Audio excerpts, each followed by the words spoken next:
Good morning, everybody, and welcome to episode 1 of our new webinar series, Shaping Business Sustainability Amidst COVID-19.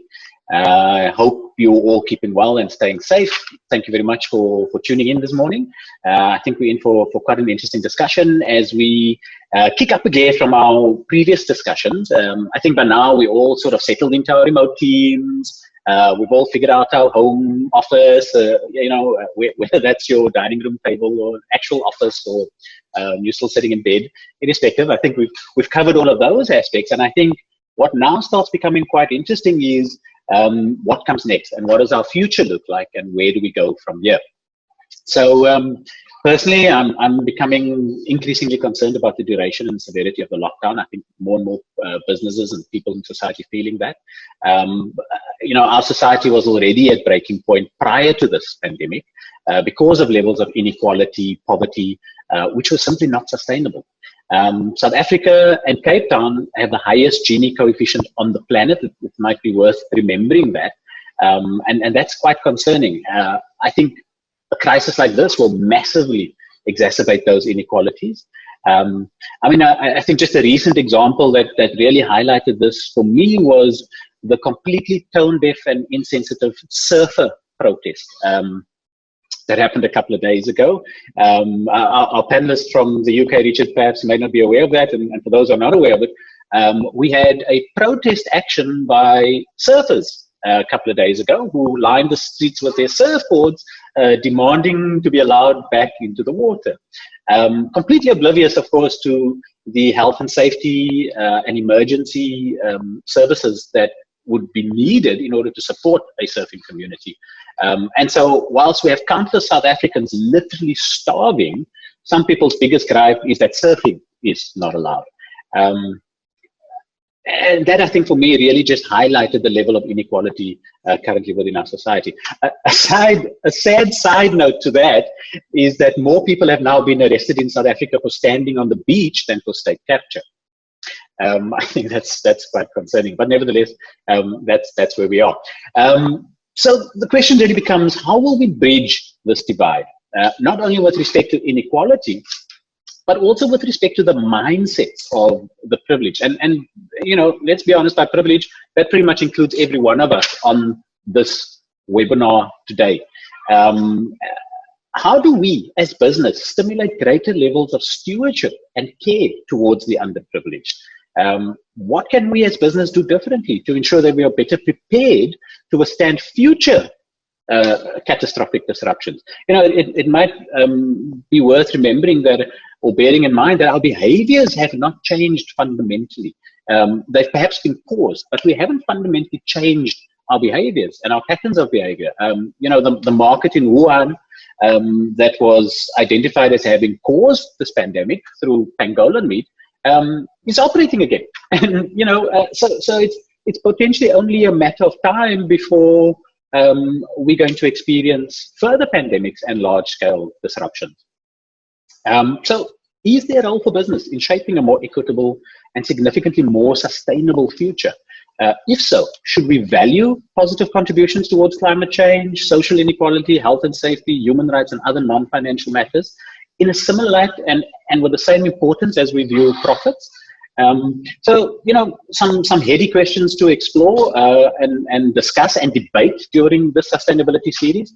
I think the intention of the series is to stimulate debate around these topics rather than to pretend that we have all of the answers. And so I very much want to encourage you to share your ideas and your perspectives on this, perhaps what your company is doing in this regard already, or what you're planning to do, or what you think your company should be doing given your sector. So please do use the chat functionality. I'll be monitoring that throughout the presentations. The idea is really to stimulate ongoing debate and discussion around how we as business can exercise greater stewardship towards the environment in which we operate. So as usual, the Q&A is available. If anyone of the attendees would like to engage the broader audience, please do raise your hand and I'll give you the opportunity to activate your video and your microphone so that you can engage all of us. And then as usual, the session will be recorded and is available on YouTube afterwards. So please do share your thoughts and we look forward to engaging with you more. Okay, so jumping right into it. So today we're fortunate to be joined by Bongiwe Mbunge and Richard Komel, both from Mazars. Richard based out in the UK, and I'll do a more detailed introduction of Richard a little bit later. But we'll start with Bongiwe this morning, and Bongiwe is going to share with us some reflections on our current South African socio-economic landscape amidst COVID-19. And the crucial role of environmental, social, and governance with respect to driving greater sustainability going forward. So a quick bio, Bongi is a partner at Mazars.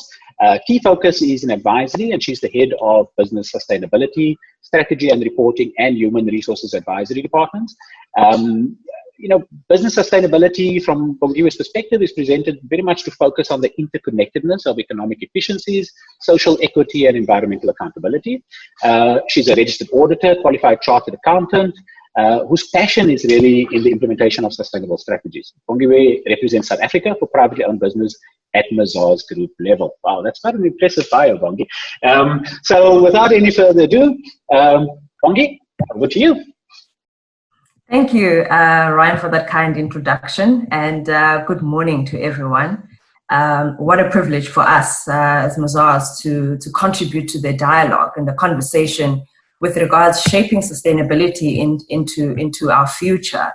So it's really quite encouraging in the time that we're in of the epidemic to kind of pause for a minute and reflect on what it is that what it is we are trying to achieve, what are some of the lessons that we have learned in our journey, and what are some of the reflection points that we should be having and stimulating with each other as a business community and private business. So I'm quite excited to really give my insights and throw some questions and some pause points that will get, corporate South Africa to kind of shift along the way we should be shifted. So in shaping, I do want to say as a point of departure that shaping means also that we have the ability to influence the future. It also means that sustainability, traditionally as we've known it, has an opportunity of transforming itself in our current context without really doing away with its core principles and values. And also it speaks to us at a point whereby I believe have got just the sufficient attention span, because we have also had the privilege of experiencing a little bit of strife in where we are, different parts of the globe with relation to the pandemic itself. But hopefully it does afford us with an opportunity of reflection and an opportunity of saying, now that we are here, now that we have got room for pause, where and how can we navigate the future and what it could look like for us that we can warmly embrace, contribute to, and own. So with those words, I get right into it and I say, looking at the impact of the pandemic that we are in terms of COVID-19 at a glance, we know just a couple of months ago that we had been experiencing the world as we know it, and suddenly it has gone through a lot of transformation on a personal level, on a business level, on a societal level, and then at a global scale. It's brought some economies to a halt, it's brought some action to a halt, and some of the things that we have observed indicate certain threads that I'd like us to talk about at this point. We've seen the pronouncements from a Virgin Australia perspective, 16,000 human capital that is now at risk of unemployment. And we have also seen how we have quickly on a local level seen South African Airways flying their tribute flight a couple of weeks ago and heading for liquidation. Just a couple of days ago, Comair also made their own announcement affecting Kulula Airlines. Retail has been really impacted, hospitality industries, the SME sector and private business as we are. So all of these things that have happened bring me to a point of saying, with such a short lead time, pressure on working capital, pressure on cash and reserves, we have seen some big business really coming to a halt and not being able to sustain themselves within a very short time. And that brings me to a notion of saying the domino effect on big business and how they have really struggled through this time and how we continue to struggle through this time. The domino effect into the domestic have seen in the South African context some of the things that we haven't seen before. Never before have we seen protest action for food, a hunger strike. Never before have we seen a hijack of a food truck, you know, in one of the busiest roads. Never have we seen a spotlight that has really been beamed to really reveal how fragile we are as a country, as an economy. So those are some of the things that have come to the spotlight, which we probably have not been well prepared for, and we had not really had, sustainable solutions for. Special planning. Some of the people are finding it hard to exercise social distancing and safety, health and safety measures purely from a constraint of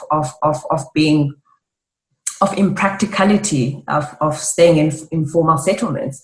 So therefore, when we look at this at a glance from a South African perspective and how we've quickly succumbed in some of the big business to the point where we are right now, we have quickly reached out for bailout money. We've quickly reached out to a big brother for help. Seemingly, the some of the walls are crumbling in as we've known it. So therefore, really, what the pandemic has done, it has really been a big reveal factor of really who we are. Not that we didn't know some of these things, but we've certainly been at a place whereby we could have been better prepared. But I think that those are some of the contributions that we are making today to see how do we navigate ourselves forward.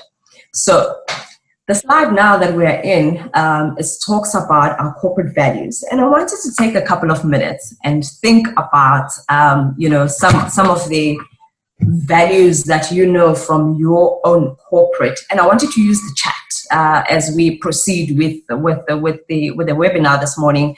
Just share with us what are your corporate values are as you know it.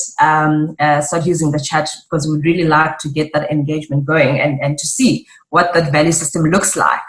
And while that proceeds, the insight that I really want to bring into here, what does sustainability have to do with this set of values?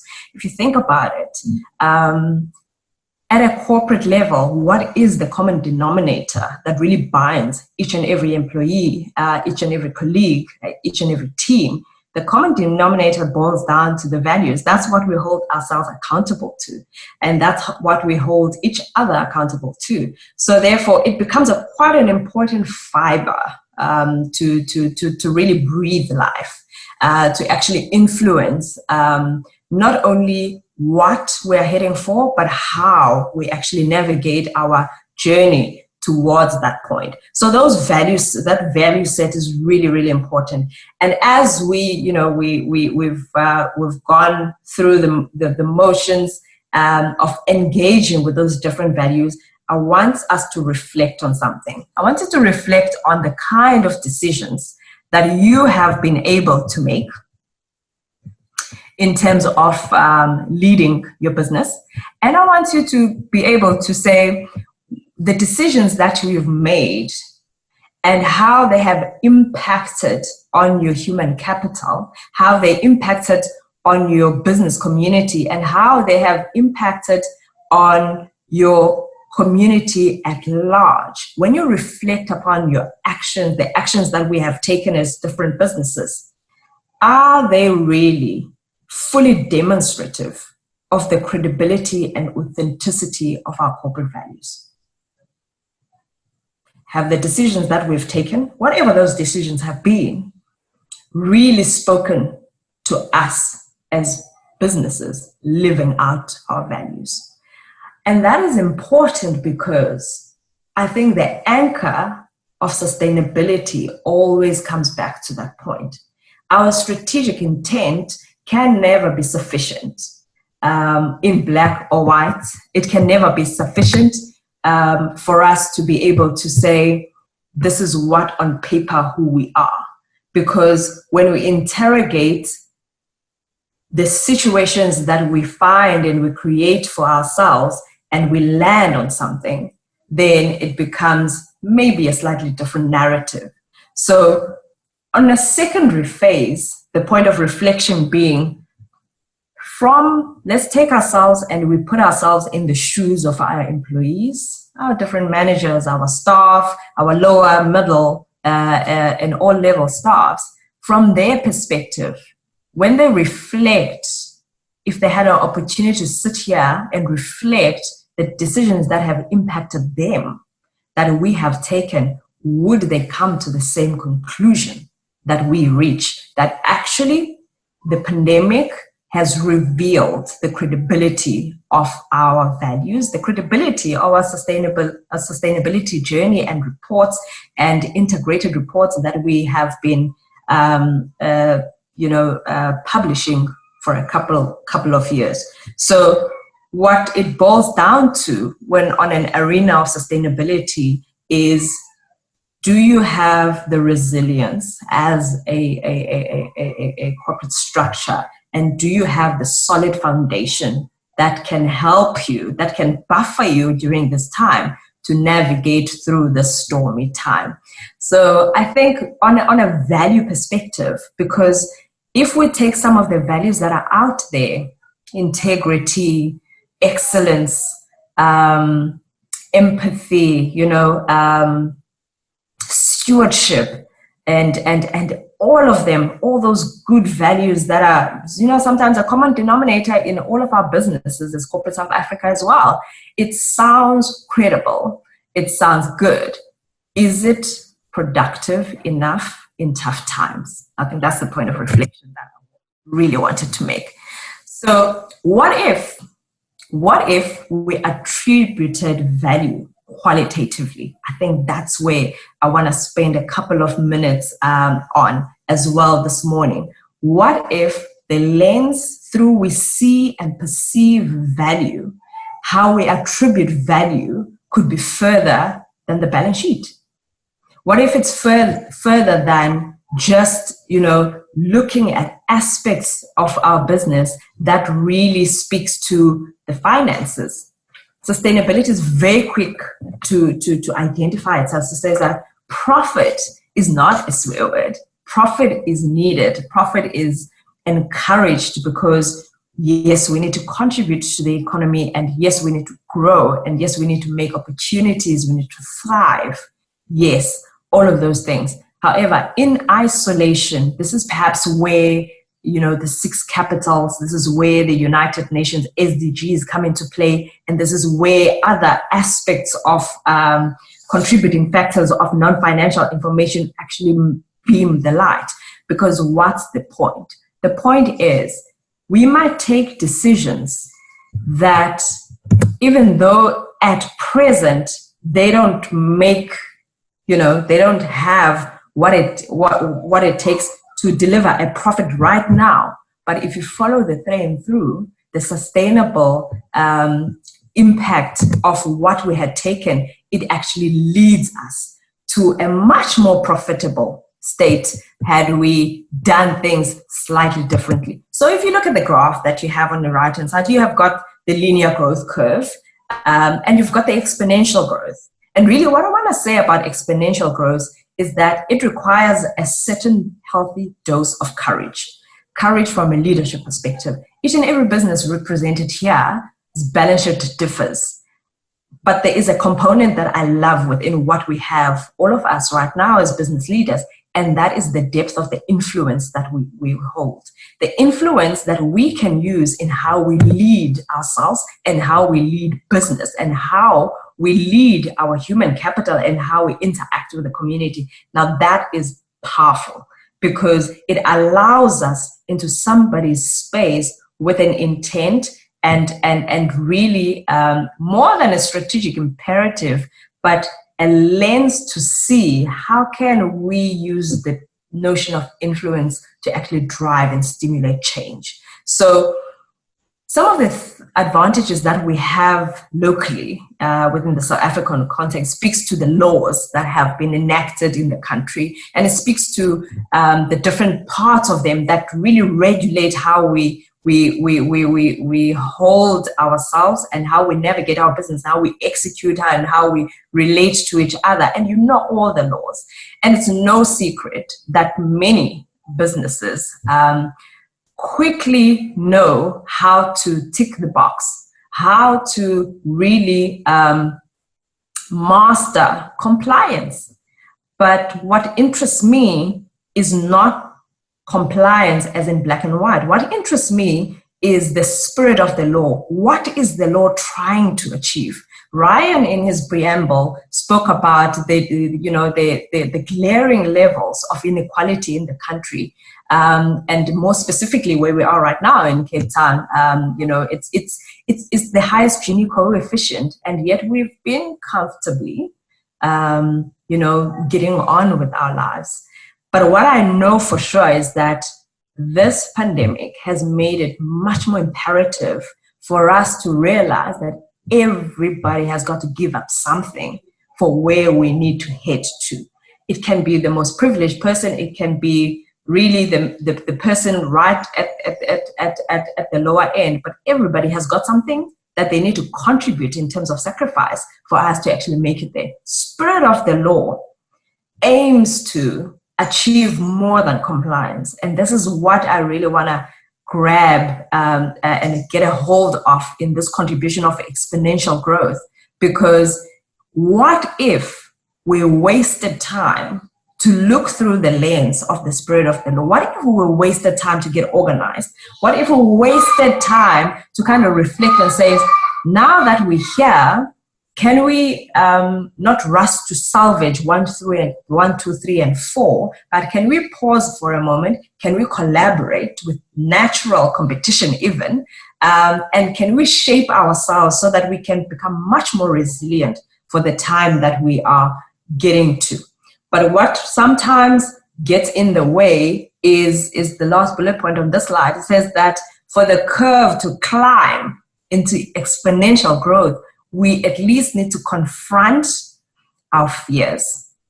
Nobody can authentically contribute, and positively so, from a position of psychological fear. And I think this is something that has been addressed by Sue a couple of weeks ago when he was talking about human capital and zooming into the workforce. Psychological fear has really crippled a lot of bigger visions that we have been aiming for, and hamstrung us and wrapped us up into a bubble of selfishness, so that we may not be able to get beyond and actually see the bigger picture. So in that regard, I think that we are, we are at a point whereby we can really make a stride and a big change, depending on what our next steps and our careful considerations shall be. So, reflections from our past. I want to use this few minutes to reflect. Imagine us 2 years ago. There we are in 2018. And here we are approaching towards the end of March, and we hear an announcement that says day 0 is now unavoidable. It sends us into a frenzy and a panic. It gets us to polish our BCPs, business continuity plans. It gets us to figure out how we are going to sustain ourselves in the event of day 0, because we're in the middle of a very severe drought. What has happened subsequently to that? We've seen behavior where people were going out there.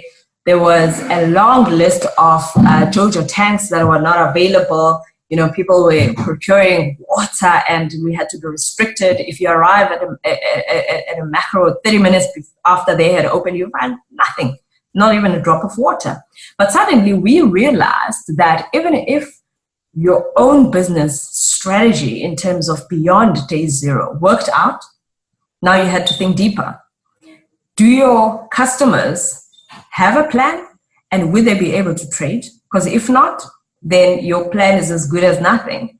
And then you start to look, do your employees, do they have a sustainable plan in terms of beyond day zero, how, or will they go and have to queue for water? And then you start to look, okay, all these boxes are ticking. And then you start to look in the domestic environment. The schools, do they have a viable plan? Any of them that need to close their doors will then mean that our kids are at home. And if our kids are at home, we can't be in the office, or we need to rely upon domestic help. Then we start looking at that lens and say, domestic help, do you have it figured out? Can I assist you? Then you start to look, if I'm bringing in Jojo tanks and I've emptied the pool, I'm putting water there, you start to look around your community. Am I safe to be keeping this quantum of water? So what is my point on reflecting on the past? There we had a situation whereby we realized the depth of our interconnectedness. And thankfully, we didn't live to see a day zero play out. However, have we ever paused after that point to kind of take it in and say, sure, really, the light that has been shining on the fragility of who we are as a nation, what can we do after that? So I do want to say that we may have not learned a thing from the previous crisis, which was not nearly a pandemic, but it was an opportunity for us to emerge differently, for us to take different decisions, and for us to contribute positively and better to each other. So therefore, that interconnectedness really launches us forward into a space whereby we have got to rethink the fiber that influences our thought process. This is my second last point, bloom where you planted, daring greatly. Now that we know some of the quantum of the challenges that face us, the question I have in my mind that we can ponder on, does the business community really possess the intellectual capital to help us champion change through solutions that are viable for the economy and the country that we are in? If you take education, for instance, here you are, there's a boy sitting in the village. Do we have the intellectual capital to connect those dots for that particular boy? Connect him so that he can be having a privilege of attending school with some of our privileged kids. Because certainly the revamp and the reconnect of what it means to be in 2020 at the time of the pandemic affords us those capabilities. The food. We know that statistics prove that in this country there is sufficient food for everyone to be fed, for not even for one single person to go to bed hungry. Can we rely upon the intellectual capital that we have as a collective body to come up with a system of change and contribution to actually provide solutions? So these are some of the things that are big challenges, but actually collaboration, thought process, losing our fear can get us to start talking about these things and heading for the point.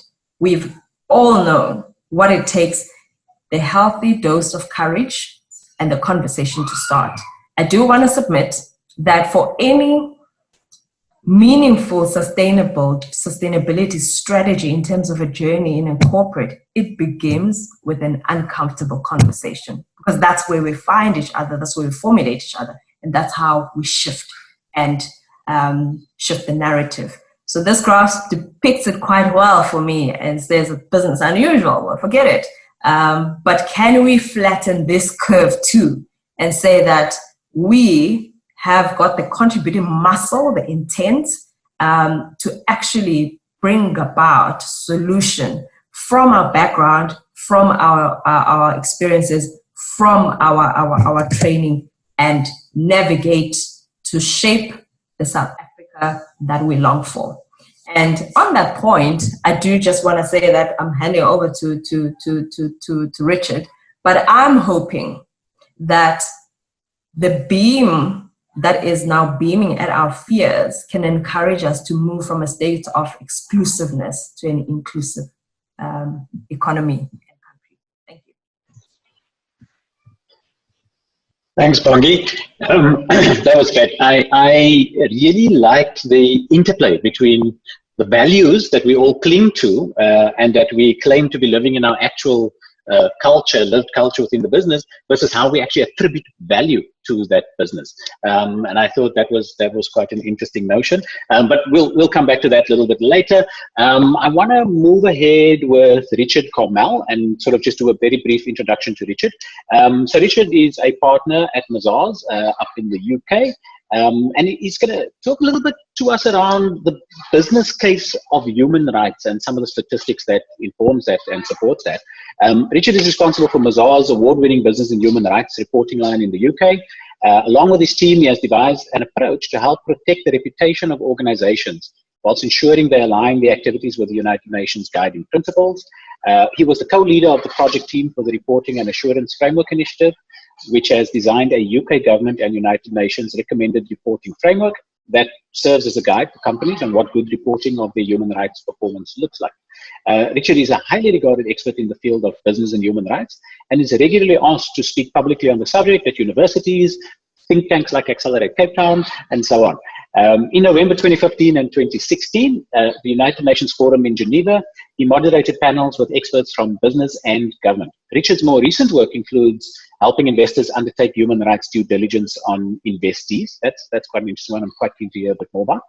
Advising a major retail bank on their living wage methodology, identifying the salient risk on behalf of one of the world's largest chemical companies, and working with one of the most recognized global brands to help them better understand what their stakeholders feel about their human rights performance. So on that note, Richard, over to you. Thank you, Ryan, and thank you, Bongiwe, and good morning, everyone. What a pleasure to be with you today. Bongiwe, can I just ask you to stop sharing your screen so I can share my screen, please? Then that's brilliant. All right, share screen, and let's do this. Hopefully this all works. Great. So as I said, it's an absolute pleasure to be with you here this morning, and in particular to talk about the S part of ESG. It seems to be the S part is that forgotten letter, or if it's not the forgotten letter, the social part, it's the kind of dumping ground where you put everything that's not environmental and not governance. But I think now it's a time in particular during this crisis that we as companies more than ever need to be aware of our social impacts and have an understanding of what our customers are and our consumers are going to be thinking about us, and in particular how we acted during this time. When companies make cuts, and you know, we're all making cuts at the moment, it's always going to be the poorest in society that are hardest hit, the most vulnerable. We've seen what happens in particular when companies make the wrong call. You know, when in the UK, when COVID first hit, we had the issue of Britannia Hotels, which owned a hotel up in Aviemore. And as soon as the lockdown happened, they made redundant all of their workers from the EU. Now, part of the package of those workers was that they were given accommodation. They were given 12 hours to get out of the hotel. But the thing is, it was a lockdown. They couldn't go anywhere. So they were left with no accommodation. Now, fortunately, the media got hold of this, and Britannia Hotels were plastered all over the UK papers, obviously not for good reasons. And so a load of other local hotels stepped up and took in these workers and provided them accommodation. So we can see what happens when it goes wrong. We can also see what happens when it goes right as well. We've seen Unilever, H&M, and L'Oreal all step up because they actually decided as soon as COVID hit that they needed to speed up the payments to their most vulnerable suppliers. And they deemed those most vulnerable suppliers as those suppliers that were SMEs and also those suppliers in high-risk jurisdictions. They recognized the fact that there could be a negative impact on people if they weren't able to make their payments on time. So it's, the thing is, it's not, you can't just say, oh, look, they're big companies, of course they should be able to do that, because actually they're in a minority. You do see big companies who don't do anything like this. We've seen other examples of UK companies in particular invoking force majeure clauses on suppliers where their orders have already been made. So the supplier has already made the order, and yet the force majeure clause is invoked such that the customer doesn't have to pay or even take delivery of that order. And this little story probably goes to show the position we're all in.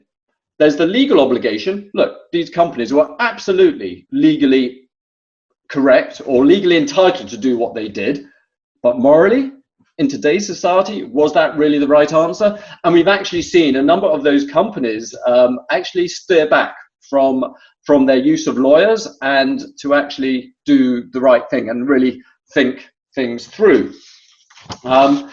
So we have to recognize, that capitalism is not bad. Capitalism underpins all our societies and everything we do. It's just maybe that form of capitalism that we had pre-COVID is what we're really talking about now. How is that going to change post-COVID? And how is it going to be more reflective and take into account the most vulnerable in our society?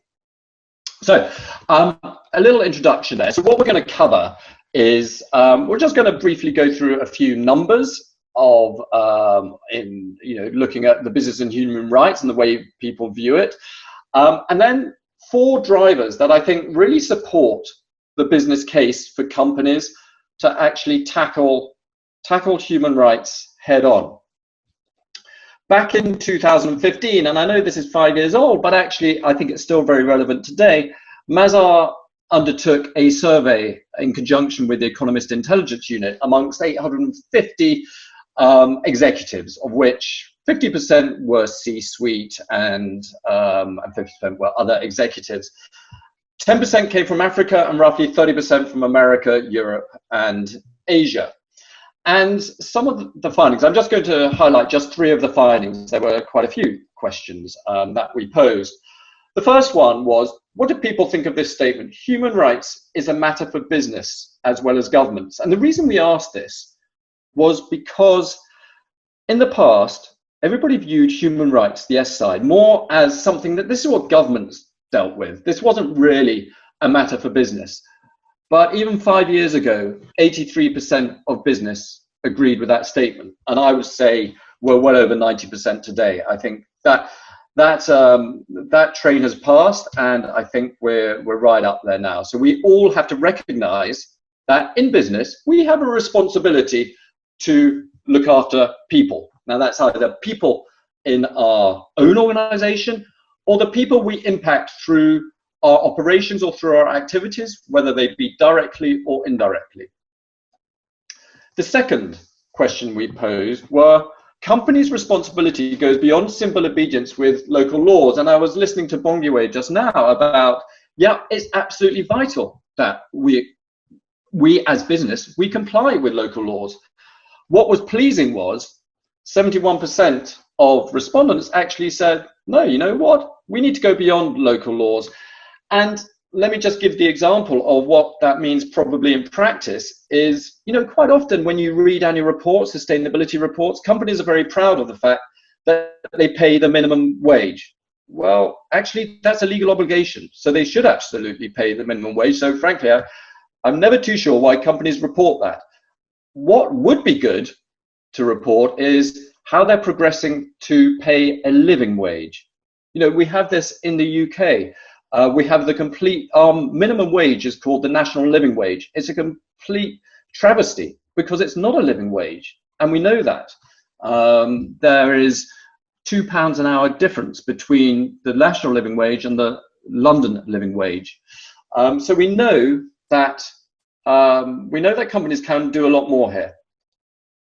And then the last statement which we asked was, which of the following are the biggest drivers for your organization's commitment to respect human rights? And you'll see brand, that's the biggest driver here. You could see values, and I saw on the comments that people were posting their values, which were fantastic. And it's great that we all have such wonderful values. What we all now need to demonstrate is how we actually live up to those values and what those values mean in a post-COVID crisis. And then you see business case at 21%. I would actually say that business case probably encapsulates a lot of the others. So I wasn't too disheartened by that, because I think the business case is actually there, and it's much wider. And that's really what I just want to go over just now, just in the next 15 minutes or so. So when we look at reputation, the best example, I know it's 20 years old, is Nike. It's still there just because it's still relevant today. We still find companies falling into the same trap. You'll see in the top left, that is Tarek. He was 12 years old, and Life magazine did an expose on Nike and the suppliers of Nike. They said, look, Nike, we found this 12-year-old boy making your football. And Nike's immediate response, which quite clearly came from their lawyers, we said, we don't own this problem. These are not our factories. We have no equity relationship with them. We simply buy their products. Now, legally, that is correct. Nothing wrong with that legal statement. Morally, though, boy, way out of line. And you see that what happened with Nike was a load of Nike's customers, and some really big influential customers, in particular the American colleges, turned around and said, you know what, Nike? If you're going to provide us with garments and equipment made by children, we don't want to buy from you. And so Phil Knight quickly realized that this was going straight to the heart of his business model. And since that time, since 95, when this first came out, and of course Nike have had other issues, Phil Knight and Nike have been real leaders in the sustainability world. And now, of course, things go wrong. Nike is still out there, or as you know, some of their factories are still being in the news, but they have taken steps to really address the behaviors that are going on in their supply chain. And I think where we've got to now is most organizations, and in particular all the guidance that is out there, is saying you really have to address your obligations within your supply chain, even if legally you don't have to, morally you should, and also it's going to make you a better company. And so when you see the supply chain, this is quite often what happens. You have, on the right-hand side, you have your main customer, the big company, and they contract with their first-tier suppliers. Now, what we know in the human rights world is that most harm is actually done beyond that visibility barrier. It's done and committed elsewhere in the supply chain. And hence why you see in all the guidance that is out there, and a lot of legislation saying that companies need to address their whole supply chain, not just the first tier. Now, of course, there are outliers to that. The French legislation that came in last year says that large companies only have to look at their first tier supply chain. Now, you know, it wasn't there until the last minute. There was a lot of lobbying from French business to say, look, you know, don't ask us to go beyond our first tier. Now, that really pretty much made that legislation redundant, because we know that in the garment industry, for example, when a company gets garments made, quite often they don't contract directly with the supplier, they go through brokers. So the first tier is the broker. Well, these companies, they just have to report on what's going on with the broker. They don't need to report what's going on elsewhere. So what we effectively did as part of the work in developing the guidance that Ryan just referred to is we came up with a diagram to articulate what really means human rights due diligence. And human rights due diligence is just a process, it's an infrastructure. There's a lot of common sense here. This is not going to be rocket science to anyone. It's just, where do people prioritize this on their list of everything else they've got to do? And we would say that because of COVID, we would hope that this is rising up the priority list. And what we do is to say, before companies get started, what they really need to do, they need to understand where their potential greatest impacts on people are going to be. Because once you understand that, you can start to say, okay, let's try and understand what policies and processes we have in place, and we can start to assess whether those policies and processes are appropriate or effective. And once you start to do that, you can follow this wheel all the way around, because then once, after your assessment, you'll have recommendations for improvement. You can start to integrate those improvements into your processes, and then you can monitor and track, and you can work out what those KPIs are to monitor and track. And then you can communicate. You know, markets work on information, and at the moment, the information they're getting is pretty much, it's all one-way information, in terms of it's all positive information that comes out of the company. You know, what we hope is that the reporting, and this is where legislation is going, which I'll come to in just a moment, the reporting is going to be much more fair and is going to be much more balanced. The regulators are saying, you know, we're fed up with reading the front end of annual reports that are written by marketing departments. You know, they need to actually be able to articulate the challenges, and this area is a challenge. But the perverse consequence of articulating the challenges is not what most lawyers think, which is, oh, we're going to be sued if we actually say we're finding this difficult. What it's going to do is actually going to make your reporting that much more credible, because people will think, okay, if they're prepared to say, we're finding this a challenge, but this is what we're doing about it, they're going to believe so much more of what you write than if you just say everything is rosy. So this is the human rights due diligence. Now, when we look at value creation, now, what I always say is what I've talked about previously, the risk mitigation and reputation erosion or destruction. I call those the negative benefits. And then we have the positive benefits. Actually, if you get this right, it is going to lead to greater profitability. And maybe the best way to say this is, I was working with a large garment manufacturer in Indonesia, and they had implemented our human rights framework, the UN Guiding Principles reporting framework. And after a year of implementing that framework, which effectively meant that they needed to understand their supplier much more, but also they made sure that their supplier understood them much more. So there was a lot of two-way communication between them and their supplier. And after a year, that led to less issues with that supplier. It led to a better quality of garments that they were taking in, which meant that there were less returns, more on-time deliveries, and ultimately it made them more profitable. And yeah, I put this greatest trust. It led to greater trust. That supplier was confident that even if something was wrong, they could actually talk to their customer about that problem and they could solve it together. It just requires a little bit more work on behalf of the customer and on behalf of the supplier, but both of them are mutually beneficial. And then you get also internally, the organizational culture of respect for people. Once again, you know, none of this is rocket science, is it? But what effectively it does, it just focuses everybody on delivering a greater product and a greater service, which means everybody is going to be much more profitable. And what we do at Mazar, we've actually created this on the right-hand side. You'll see the Mazar Culture Compass. We drilled down culture into six themes. And when we look at culture, we effectively say, and this may be a slightly, I don't know, given the current situation, the metaphor that we use is a culture is a company's immune system.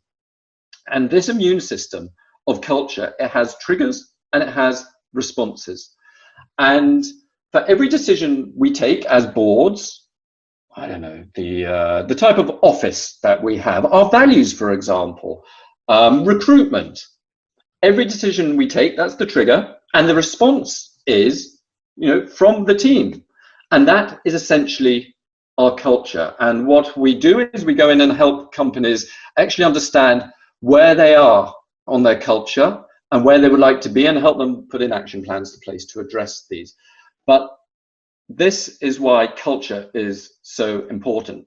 And just the last part of the benefits, if you're a quoted company, we've seen both Nike and Continental in the last years positively report that their financing is much cheaper because they have more sustainable finance. They've worked with banks who've reduced the cost of capital, cost of borrowing from them, because they've been able to demonstrate that they're positively engaged with ESG. And of course, there is greater access to funding because you have all of these ethical funds out there, which if you're not on side with this, then you're not going to have that access. The last point I'll just talk about is just legislation. I'm aware you have certain legislation in South Africa. There is legislation coming in around the world. And only last week, the EU announced that they will be mandating human rights and environmental due diligence. So back to that slide of the wheel, that is going to be mandated soon. So what you can see is that's not only going to apply to EU companies. If you want to trade with the EU, those EU companies are going to have to make sure that their suppliers are also on board with the human rights and environmental due diligence. So I can see we're at a real turning point. This COVID, I think, has been the catalyst for everybody to reassess the form of capitalism we actually want to work with going forward. So just in conclusion, I think we're seeing a convergence of four factors. We're seeing the convergence of hard law legislation, of soft law, all of these voluntary reporting frameworks. We've got a better understanding of value drivers now, and this is in particular being driven by the investor community, particularly in Europe and America. And the fourth area is effectively society demanding a more acceptable form of capitalism. So, don't get me wrong here. Culture change, it's not easy. We all need to start somewhere, and you see a lot of companies, they've already got on the train, and that train is leaving the station. But I would suggest that really most companies are probably either on the platform or they don't even know where the station is. But let me just finish with a quote from the economist Paul Romer, and I'm sure you've all heard it before when he said, "A crisis is a terrible thing to waste." Our societies, and I've been hearing with Cape Town, our societies are polarized between rich and poor. And at the moment, during the crisis, COVID is really only widening the gap. So let's not waste the opportunity as business to work out how to close that gap going forward. Thank you very much. Thanks, Richard. What a great way to end. Never waste a good crisis, right? I'm aware that we are rapidly running out of time. So I just want to encourage anyone, if you do have any questions, please fire those off in the chat section and we'll try and get to those. And Richard, as we're talking, it occurred to me that we have an incredible opportunity in South Africa with respect to company stewardships of entire supply chains, because we have enterprise and supplier development legislation which mandates companies to set aside 3% of net profit after tax towards building suppliers and driving the sustainability of the suppliers. And why shouldn't we use that opportunity to also bring a lens of human rights to those suppliers and make sure that it's comfortable for all of us? But just a quick question I have for you before you've got to rush off. I know you need to rush off in a few minutes, but your thoughts around companies that may be operating in an environment where governments don't respect human rights. I think in a place like South Africa, we were one of the leading lights on the global stage with respect to human rights probably 15 years ago, but that has massively deteriorated in this country. And irrespective of the rhetoric, in practice, we're seeing a significant deterioration of human rights, police brutality, and all of that kind of stuff. So any thoughts around companies that may be operating in a space like that? Does that imply greater stewardship, or does that let us off the hook? Yeah. Well, thanks for making it so black and white. So the obvious answer to your question is not the last bit you said. So it doesn't let us off the hook at all. And actually, this is where large business and business absolutely needs to step up to the plate. And you see that actually this is what's happened in Bangladesh. You know, the government there, frankly, does not provide the greatest infrastructure to facilitate respect for human rights. But you saw after Rana Plaza, when that building fell down and killed 1,200 people, you know, what happened was the garment manufacturers, they didn't pull out. That would have been the worst thing for Bangladesh. 20 million people straight back into poverty if they pulled out. What happened was the garment manufacturers got together and they said, look, we need to come together to understand a new form of working in Bangladesh such that we can really help those people. And that is what happened. And so they now have a much higher standard of working conditions than they did before. Not because of the government, despite the government, large business have realized that their reputations were also on the line. You know, if they didn't get this right, who was going to buy garments that were now made in Bangladesh? And so it's a win-win. It supports their business model and also it supports the local communities. And that is frankly, as large business, and you can see I was listening to a podcast the other day about this, and a lot of companies are now saying that they're not going to be offshoring as much, they're going to be nearshoring because they want to take more control of what is actually going on in their supply chain. And so we've got to be quite careful with that to understand, okay, well, what are going to be the impacts of that on those societies which are most vulnerable, where there is little social safety nets there for people. So whilst I can see the positives, I can also see the potential challenges that is going to happen. But in answer to your question, business absolutely has to step in where governments don't. Yeah, absolutely. And to accept that duty of care and stewardship towards our people. And not only from a marketing perspective or from a brand perspective, but because it actually makes sense for long-term sustainability, I think. Bongiwe, coming to you, an interesting question that's come through. So the question from Franklin Kluter at Santam, thanks for that, Franklin. A lot of staff members are quite dispirited and insecure during this time. And so how do we go back to promoting and sustaining company values amongst staff during and post COVID-19? Yeah. I think, thanks for that, Franklin. It goes back to some of the remedies that have been there for a while.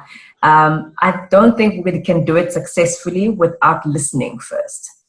I think that whatever it is that we are going to be employing as solutions has got to come from a discipline of listening to hear. So that there can be no assumed solutions that will be brought onto the table. It seems like such a simplistic answer, but we often get it wrong. So just in the same vein that we ask ourselves, how do we really center this? How do we really make this authentic? How do we really shift the narrative? If all voices are on the table as a point of departure, it eases the conversation. Let's take the big elephant that we've been talking about, and I saw some questions and comments. Transformation. Are the voices all on the table? When we speak about BBBE and transformation, we immediately think employment equity, we immediately think color, and we lean towards black as defined. But are the white voices on the table to table some of the fears, because they are authentic, to say, I'm worried, is there a place for my children and that generation in this country? It's a dialogue that needs to be had, because then it quickly gets us to a position of trust, and then we can move from there. Practically, I think that there is a need for a COVID debrief at a staff level. And really, this comes out of what we have formulated, even at Mazars, as debrief sessions that are handled by our psychologists to say, let's do it virtually, let's do it interfacely when we are back at the office. But that is the place to start. Listen. Yeah, and I mean, I think it's quite easy to adhere to values when you're immersed every day in the culture that lives those values. But the minute you are removed from that environment, that disjoint becomes quite evident. And much to your point, I think for all leaders, and it's something we've learned in some of the previous webinars, that duty of care as a leader towards your fellow employees and towards your staff is now far greater than it's ever been.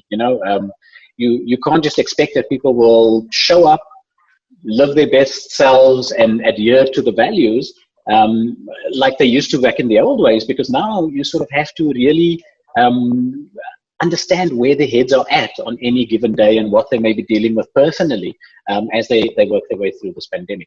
I see another interesting question that's come through from John Lomberg.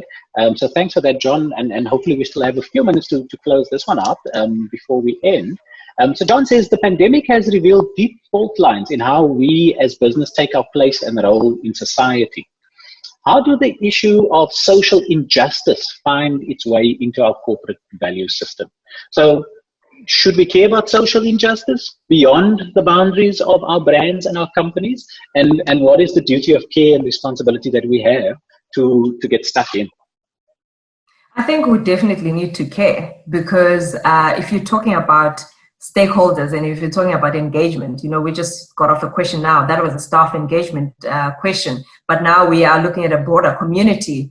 Do we have a responsibility? We certainly do have an influence. And many a times on a social side, the person that is marginalized is often very quickly silenced. So therefore, really, in terms of us being out there and showing reasonable care in terms of how we can steward the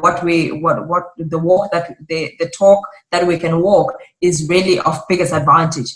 The critical question to ask ourselves is sustainability at the heart of the business, because that will always inform all the peripheries, all the engagement and all the dialogue that follows. If sustainability is not at the heart of how you do business, then it is increasingly difficult for you to navigate sustainable conversations and dialogue from outside of that point. I think that would be really critically important for us to quickly establish that, formulate that, and then engage to become much more transparent.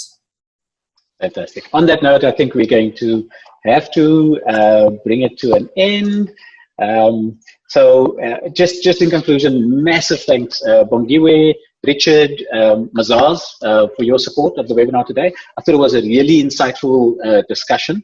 I really liked this notion of and the importance of leadership courage at a time like this, and the importance of using that depth of influence to drive and stimulate the change that I think we all need to see. I think one thing that is absolutely clear at this point is that sustainability is no longer soft and fluffy. It's not one of those issues that you can sort of copy paste in your annual report every year and just tick a box. It's an absolutely essential business imperative and something absolutely essential if you hope to have any level of sustainability and if you hope to thrive, not only post this, but even during this crisis. So on that note, as usual, time to end. So massive thanks to everybody that's tuned in, everybody that stayed with us this morning for the conversation, for all your interaction and comments. We really appreciate that. This session obviously has been recorded. We'll do a quick edit and make it available on YouTube for you to share or enjoy afterwards at leisure. So on that note, have a good day, everyone. Keep on keeping on, hang in there, and I'm sure at some point we'll all emerge from this stronger and wiser and ready for the future. Thank you very much. Have a fantastic day. Cheers. Bye-bye.